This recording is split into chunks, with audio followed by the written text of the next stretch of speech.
Alright, hello guys, welcome back to the channel. I am the Elite Collector. I collect mangas, Blu-rays, figures, statues, and recently I did set up my new office. I have a video up on my channel. If you guys haven't seen it, I did set up this whole background here. So I have my statues in the middle, mangas on the sides here, and I think it looks really nice. So yeah, I'm going to be filming here from now on anytime I want to come in front of the camera. And today I'm finally doing my manga reading log because I haven't done one of these for like the past 3 months. I just haven't had a chance to record these. If you guys remember, I don't know if I ever showed this, but here's the basket that I took when I went on vacation in June. So I've put all of the manga that I've read basically since May. I put it all in here. In May and in July, I didn't read too much, to be honest. So I just mixed it all up in here, but I honestly don't even remember what I read in May or July. So everything's just gonna be in here. I'll show you guys what I read over the past 3 months and give you guys my thoughts. So let's get into this basket here. Right, so first up on Instagram, I did share all of the manga that I took with me on vacation. So what I want to do first is just share all of the series that I wasn't able to get to. Some of these, some people will be disappointed. I know Weeb family or Weeb dad will be disappointed because I didn't get a chance to start Dai Dark. I took volume 1 with me, but I just haven't had a chance to read it. So I will go ahead and put this back in my TBR stack, and I'll try to read it soon, Weeb Dad, but I just have so much to read. I have a huge backlog, and right now I'm actually reading One Piece and Chainsaw Man, so maybe once I'm done with that, I'll get into this series. But yeah, haven't got into that. Also, if you guys haven't checked out him out, definitely go check out his videos. His videos are a lot of fun. It's just him and his family talking about manga. They make a bunch of great videos, and I highly suggest them. So yeah, if you guys haven't checked them out, go to their channel and subscribe because they definitely deserve more subscribers. I'm not sure what YouTube is doing, not recommending their stuff, but they have very few subscribers compared to the content that they're putting out there. So yeah, just wanted to throw that out there. Another series that I wasn't quite able to get to is Grand Blue Dreaming. And this one, I had the perfect opportunity to start this series because there was one day where we went to the beach and I took some manga with me and I read it, but for some reason I didn't take Grand Blue Dreaming, which is all about diving and basically going to the beach. All of the covers are basically the characters in the beach, and I didn't take it with me when I went to the beach. Instead, I took another manga that we'll talk about later in a bit. I did enjoy that series, so I'm glad I took that manga, but yeah. Still haven't started Grand Blue Dreaming. Who knows when I will, but for now, I'm gonna set it aside. And next up is Wotakoi, Love is Hard for an Otaku. Took volumes 1 through 4 with me on vacation. Didn't get to it, so don't have too much to say really about this one. I just had other stuff that I wanted to read and haven't got into this one, so I'll put it here as well. And then the last series that I personally didn't read, but my wife read all of it, and from what I could tell, she thoroughly enjoyed it. Let me just get all the volumes here. Alright, so the ones that I took with me were volumes 4 through 9 of Worlds in Harem, which if you guys don't know, it's like a super ecchi harem series. I did read the first volume actually, so I am kind of lying. We'll talk about that one in a bit, but I read the first volume, but my wife, she read the rest of these while we were on vacation. And the thing she told me once she was complete was that she thought it was good, but I couldn't read it. So yeah, I'm still not sure if she was joking that day. I need to ask her because I really was looking forward to this one, but she thought it was pretty good. So just wanted to tell you guys what she thought about this series. Alright, that's it for all of the stuff that I didn't read. So it's kind of a huge stack of a lot of stuff that was just taking up space because I never got to it. But just lessons learned next time. I do also have the Shonen Jump app, so I might not take as much volume with me now, especially now that I'm reading One Piece. If I ever want to read manga, I'll just pull out the Shonen Jump app and read some One Piece. Of course, I do prefer reading the physical volume, so when I'm home, I'll read the physicals, but anytime I'm on vacation, I'll probably stick to the Shonen Jump app or just take maybe 1 or 2 series of something that I really want to read, because I did actually get through the ones that I really wanted to read. So let's get through those now, and I'll start off with the ones that I kind of enjoyed the least to the one that I enjoyed the most this past couple of months. So let's go ahead and get started. All right, guys, so the first one and my least favorite read from the past 3 months was this newer series. I only have volume 1. It's called Your Turn to Die Majority Vote Death Game. And I picked this one up because generally I do enjoy death game manga. However, I don't know why. This one just underwhelmed me a little bit. Some of the death games that they were playing, it just felt a little bit too safe. And the reason might be because this is just rated teen. It's not, maybe even older teen might have had a little bit more, taken a little bit more risks. But I guess for death games, I might prefer something that is mature. I'm just used to sort of like, when I think death game, I think of Saw, and the death games that they play in those films are really gruesome. So I was kind of expecting the same for this one. But I guess I shouldn't have expected that since it is only rated teen. Another thing too is that as far as from what I remember, because I read this one a while ago, but none of the characters really drew me in. Even this main character, by the end of volume 1, I wasn't really attached to her or any of the characters, so I don't really care about who's gonna die. But again, that's just my opinion. So yeah, overall, didn't enjoy this one very much. I think I'm gonna stop with volume 1, so I might get rid of this one. All right, next up is Boruto, and these two I do remember. I read these back in May, so it was a while ago since I've read these. But Boruto, I mean, this volume 1, I just remember it being really similar to the film, Boruto the movie, or I forgot what it's called, but yeah, so I remember just when reading through it, I was just kind of skimming through the pages, reading through it really quickly because it just reminded me a lot of the film, and I tend to do that whenever I've watched an anime or have seen an anime film and I go to the manga. The same thing happened, I remember, with the quintessential quintuplets. First 4 volumes, I had seen season 1, so I kind of just read through them really quickly, and I didn't enjoy the manga at that point. But once I passed the point after I watched the anime, that's when I got really invested with the quintessential quintuplet. So same thing might happen with Boruto. I've seen the anime up to a certain point as well, so it might be a while before that happens, but I did drop the anime, and I think I'm going to be sticking to the manga for this one. So even though this first volume kind of breezed through it pretty quickly, and honestly didn't enjoy it very much, I still have high hopes for it because I love Naruto and I enjoy the characters in Boruto.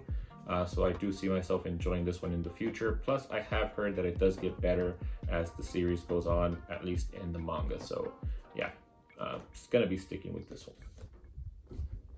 All right, and those first 2 were really the only ones that I didn't really enjoy as much. The rest of these I thoroughly enjoyed, so I'll pretty much will be saying great things about the rest of these. And this first one here is Mieruko Chan. So I read these in June when I was in Mexico. I remember reading these when I was visiting some family members in Mexico, and I really enjoyed this one. I thought it was really cute.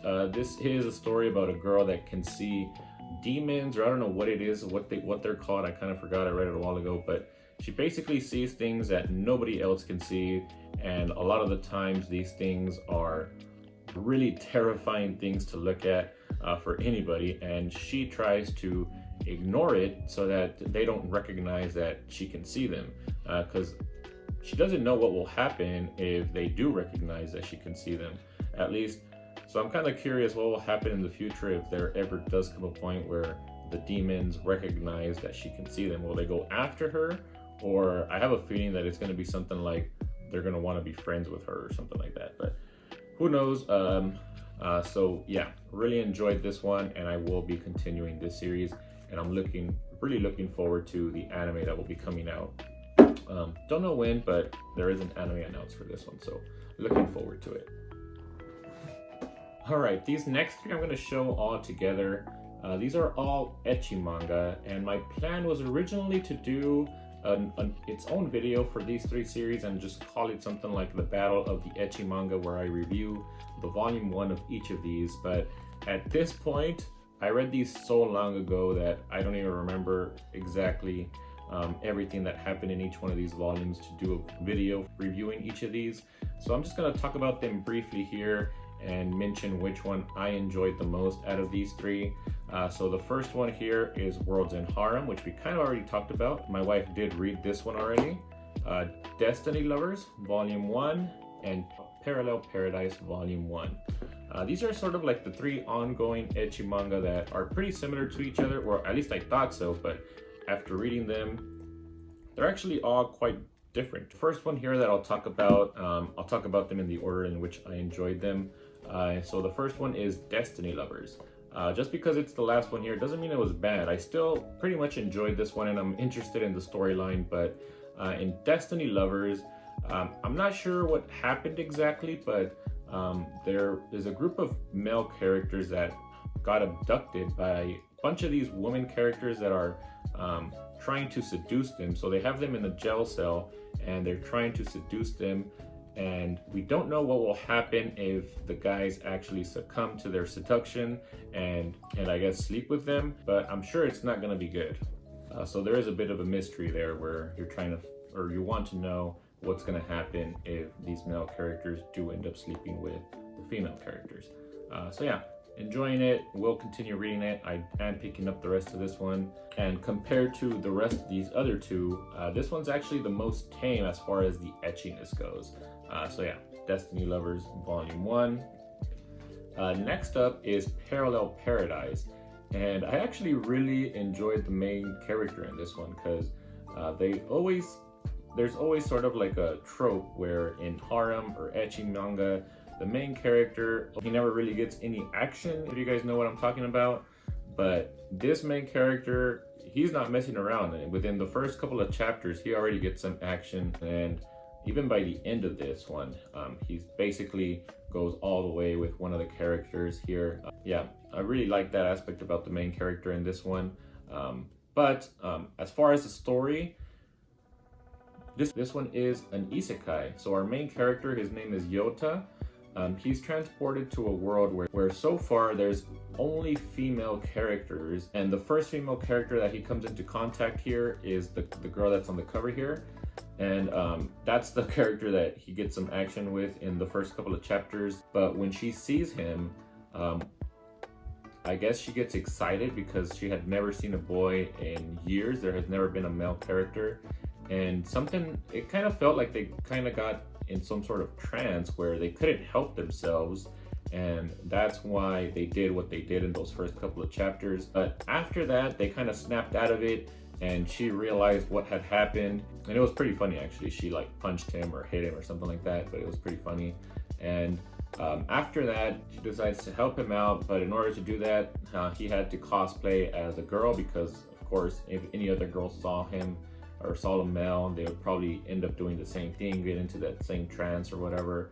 And yeah, it does happen later. There are some female characters that find out that he is a male, and they do some nasty stuff. But the main thing here, what I kind of enjoyed about this one, is the fact that all of the girls, they only live up to a certain age, and they don't know why, but the lifespan is very short for these women.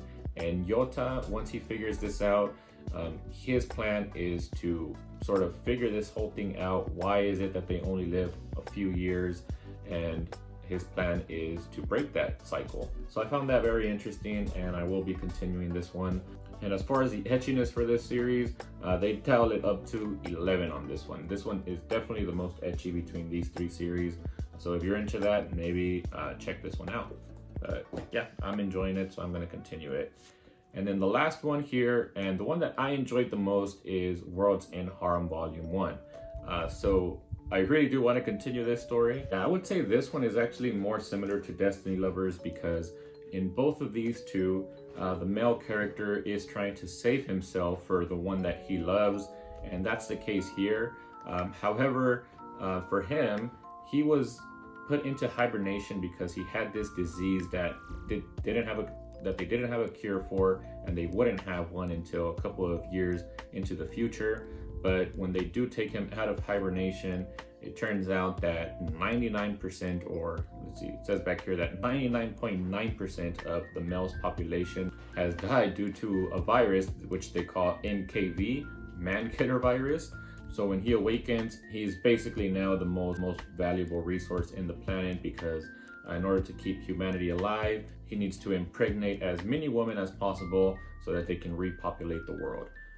So he's not the only male, there are a few others. So the other male's characters, they're having the time of their life, but our main character here, his mission is to find a girl that he loves. He wants her to be the first person that he wants to be with. So yeah, his mission is to find her. But yeah, really enjoyed this one. I don't know why, I just like sort of the whole sci-fi element to it.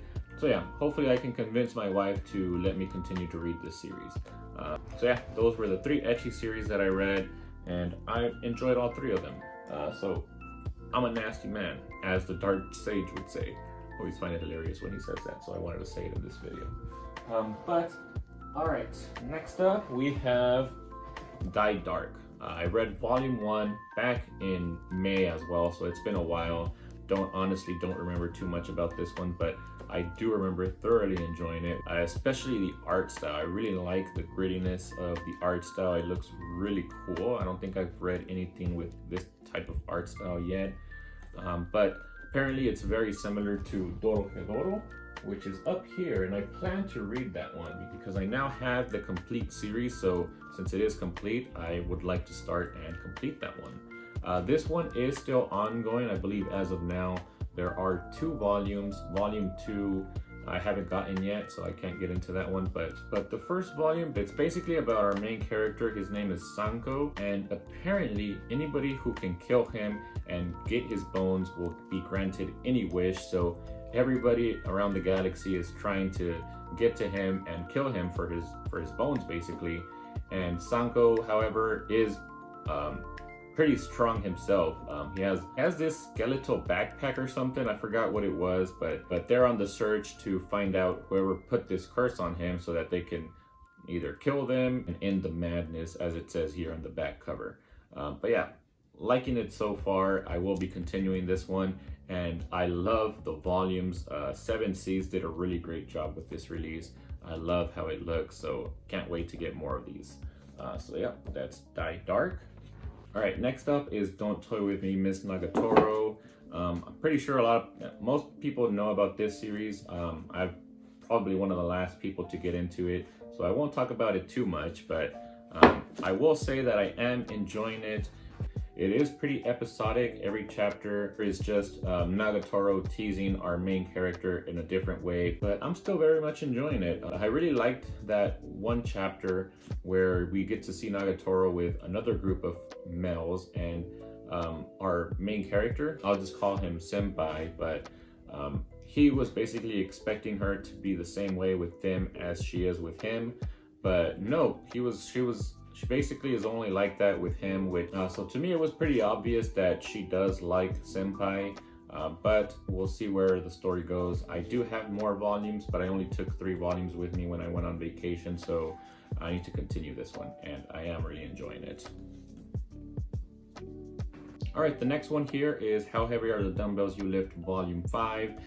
This is one of my favorite series. I always have a lot of fun with this one, and like I said with Don't Toy With Me, Miss Nagatoro, it is pretty episodic. Each chapter is our characters teaching us a new workout, but they do it in a way that's really fun, and all of the characters are very enjoyable in this series, so I love it. And the artwork as well. This series has some of the best artwork I've seen. It is a little bit ecchi, but not to the extent as some of the other series that I already talked about, those 3 ecchi series that I talked about before. So I wouldn't worry too much about that if that's what's preventing you to get into this series.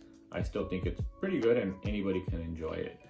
But talking about How Heavy Are the Dumbbells You Lift, I am running a giveaway for volumes 4 and 5. So let's go ahead and quickly announce the winners for these 2 volumes. All right, so the winner for these 2 manga is Timothy Gordon. So congratulations, Timothy. Please reach out to me on Instagram, send me a message, and I'll send these your way. So yeah.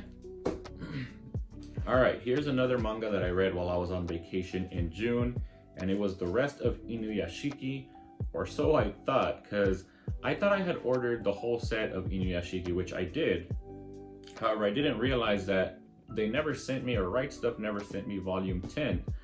So the whole time I was thinking that I took the whole set of Inuyashiki with me to read on vacation. And when I finished volume 9, I was so underwhelmed by the ending, and I was just like, is that really it? And when I looked it up, I found out that there's actually 10 volumes and that Rightstuf had never sent me volume 10. And apparently it has been out of stock for a while, because I ordered these a while ago and I haven't gotten them yet, haven't gotten volume 10 yet.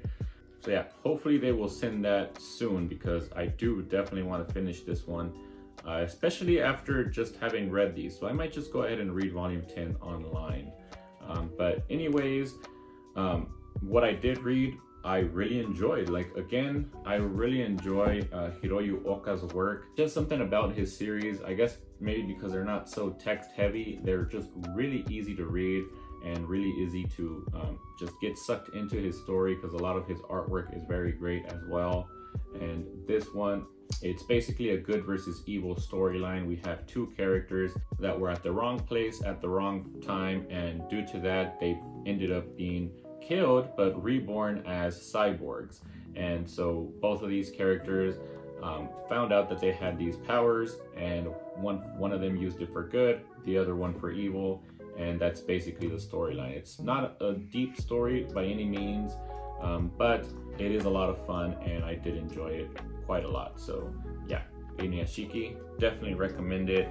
Although I have heard recently, someone on Instagram was saying that the last volume wasn't that great, but either way, I'd still recommend it. The journey is still pretty fun. So yeah, I personally enjoy it, and it will be staying in my top 10, because right now I think it's somewhere in the top 5, I think. So it might stay there or it might go down, but actually I think it might be going down, because there's another series that I read in June that I loved, and it went to the top of my list. So we'll talk about that one in a bit. But first, let's talk about Real Account. So this was the manga that I took to the beach that one day when I didn't take Grand Blue Dreaming, and I really enjoyed this one. I made the mistake because I took this one on vacation and I only took 4 volumes, but I read through these really quickly and I wanted more. But funny thing is that since returning back home, I haven't actually gotten back into it, which I definitely need to, because this one was really entertaining. And this one is also, well, actually it's older teen, so it's kind of a death game manga, but this one was way more enjoyable for me than the first one we talked about down there. This is a story where basically characters get transported into this video game world, so it's kind of like an isekai, and it's also same like Sword Art Online, where if they die in the video game world, they die in the real world as well. But this is a lot more graphic than Sword Art Online, because some characters do die gruesome deaths, and they actually show it all. So that's why it's older teen. Definitely wouldn't recommend it to anyone who's under 13, but if you are, give it a shot, because it's a lot of fun. I will say though, I think it was between volume 2 and 3, there was this portion of the story which started to feel a little bit repetitive, because we're following one character, and then we see him go through the beginning of this death game, and then soon after he's done with the first 2 or so games, we go back to the beginning and we follow another character, which I guess I won't say anything to avoid spoilers, but we follow this second character and we go through that first set of games again. So that portion did feel a little bit repetitive, but then they did advance further into the game. And so far, since volume 4, we haven't jumped back to the first set of characters that we were following. So I don't know if we are, and then it's going to be repetitive again. But for now, I'm enjoying it, and I'm interested to see what's going to happen, because I'm still a little bit confused between those 2 characters that I'm kind of talking about that we're following. But yeah, if you like death game manga or movies, definitely check this one out over the I already forgot the name of it. What's it called? Over Your Turn to Die. This one is much better. All right, and the last series that I read on vacation and these last 3 months is The Flowers of Evil. So I took all 4 omnibuses with me when I went on vacation because Shuzo Oshimi, I knew that he's kind of similar to Hiroyu Oka, where I read his series really quickly, and that was the case with The Flowers of Evil. So I just took them all and I've read them all within like 2 days. One night I read the first 2 omnibuses, and then the second night I read the second 2 omnibuses. And I gotta say, if Hunter x Hunter, if I wasn't a fanboy of Hunter x Hunter, this one would be my #1 manga. I consider this one to be a masterpiece. I really enjoyed it, but I still have Hunter x Hunter as #1 just because I love it and I'm a fanboy. But this story was really engaging. Something about it was just very interesting, and I couldn't put these books down when I was reading them. And then it's kind of broken up into 2 portions. The first 2 omnibuses cover the middle school years when our characters are pretty young, and then there is a time skip, and I believe they're in high school here, so it just skips a little bit forward into their future. And the story is basically just a coming of age tale, but it's pretty dark.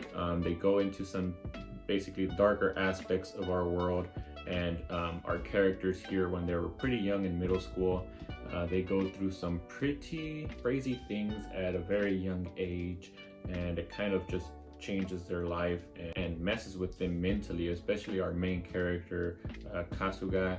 He is scarred by the things that occur to him in these earlier volumes, and he has to deal with them later in life. And it just kind of follows his story, dealing with that, how he deals with that, and how he finds his own identity and stuff like that. There's just a lot deeper than what I'm saying, but you can get so much out of this manga. I thought it was very good, and this will be one that I'm definitely going to be reading again in the future. I love the heck out of it, and this basically confirmed that Shuzo Oshimi is my favorite mangaka out right now, so can't wait to get into some of his other series like Blood on the Tracks. But yeah, won't talk about it too much. I want to make sort of like a video review of this one sometime in the future, don't know when, but I just love Shuzo Oshimi and I love this series. But yeah, that's everything that I read these past couple of months. I think it was a pretty good amount. I know I don't read as much as others, but I try to read as much as I can when I can, because it's pretty busy life right now. I mean, I have baby, my wife, work, YouTube, so it's hard for me to find time to read, but I still try to read as much as I can, and I'm enjoying this whole manga journey thing. So right now I'm reading through One Piece and Chainsaw Man, and I'm loving those series as well, so I'll talk about those in my August manga reading log. But yeah, hope you guys enjoyed this video. If you did, don't forget to like, share, and subscribe, and I'll see you guys in the next video.